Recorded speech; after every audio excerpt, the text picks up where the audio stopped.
Exercise 1.2 question number 2 from the following matrices identify. इसमें भी हम लोगों ने मैट्रिसेस को आइडेंटिफाई करना है उनकी डेफिनेशंस की बेस पे।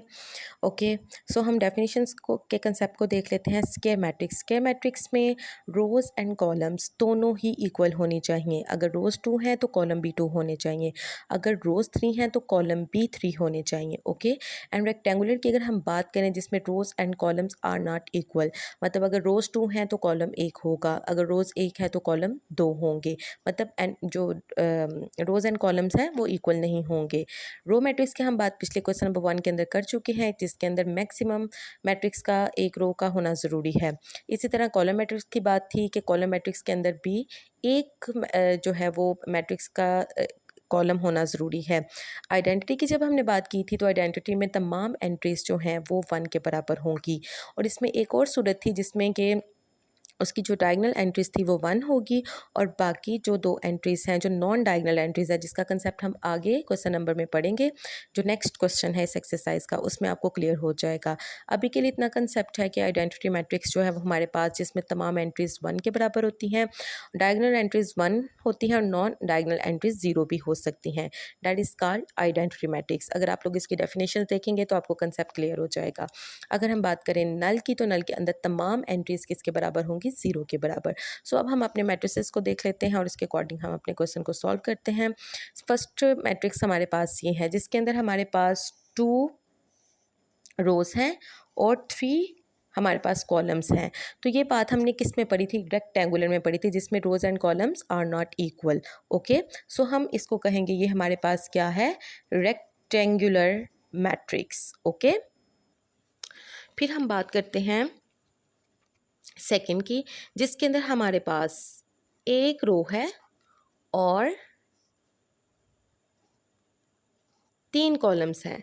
नहीं, जस्ट हम इसमें ये कह सकते हैं कि हमारे पास एक ही रो है, कॉलम इस एक ही कॉलम है, हमारे पास रो ये नहीं है। ओके, ये जस्ट कॉलम, तो इसको हम कहेंगे that is column matrix. Okay, अब हम बात करते हैं इसकी, जिसके अंदर हमारे पास 2 रोज़ हैं और 2 ही क्या हैं?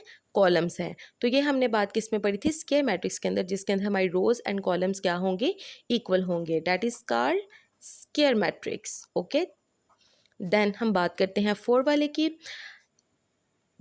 हम लोगों ने ये वाली जो सिचुएशन थी वो हम लोगों ने पढ़ी थी आइडेंटिटी में, जिसने में डायगोनल एंट्रीज जो होंगी वो 1 के बराबर होंगी और जो नॉन डायगोनल एंट्रीज हैं वो 0 होंगी। ओके, सो ये हमारी कौन सी आइडेंटिटी हुई? Identity matrix. ओके, और इसको हम क्या बोलते हैं? यूनिट मैट्रिक्स भी बोलते हैं। नेक्स्ट हम बात करते हैं इस वाले मैट्रिक्स की, जिसके अंदर हमारे पास 2 कॉलम्स हैं एंड 3 रोज़ हैं। इसमें भी हमारी रोज़ और कॉलम्स इक्वल नहीं हैं, so this is called rectangular matrix. ठीक है, नेक्स्ट हम बात करते हैं हमारे पास एक ही रो है, this is called row matrix.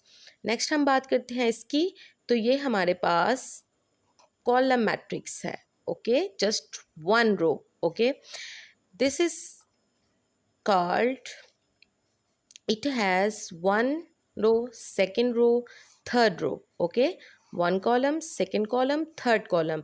और ये हमने स्क्वायर में बात की थी कि हमारे पास रोज एंड कॉलम्स क्या होंगे? इक्वल, या तो 2 बाई 2 भी हो सकते हैं और 3 बाई 3 भी हो सकते हैं। तो ये हमारे पास 3 रोज हैं और 3 कॉलम हैं। इट मीन्स ये हमारे पास क्या हुआ?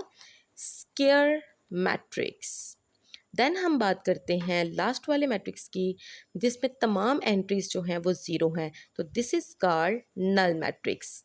ठीक है, ये मैंने इसी बेस पे किया कि डेफिनेशंस का कंसेप्ट होगा। अगर आपको डेफिनेशंस अच्छे तरीके से याद करेंगे तो ये क्वेश्चन करने में आपको कोई भी मसला नहीं होगा। डेफिनेशंस के कंसेप्ट ज़रूर रखिएगा, और this question is also for objective point of view. Okay.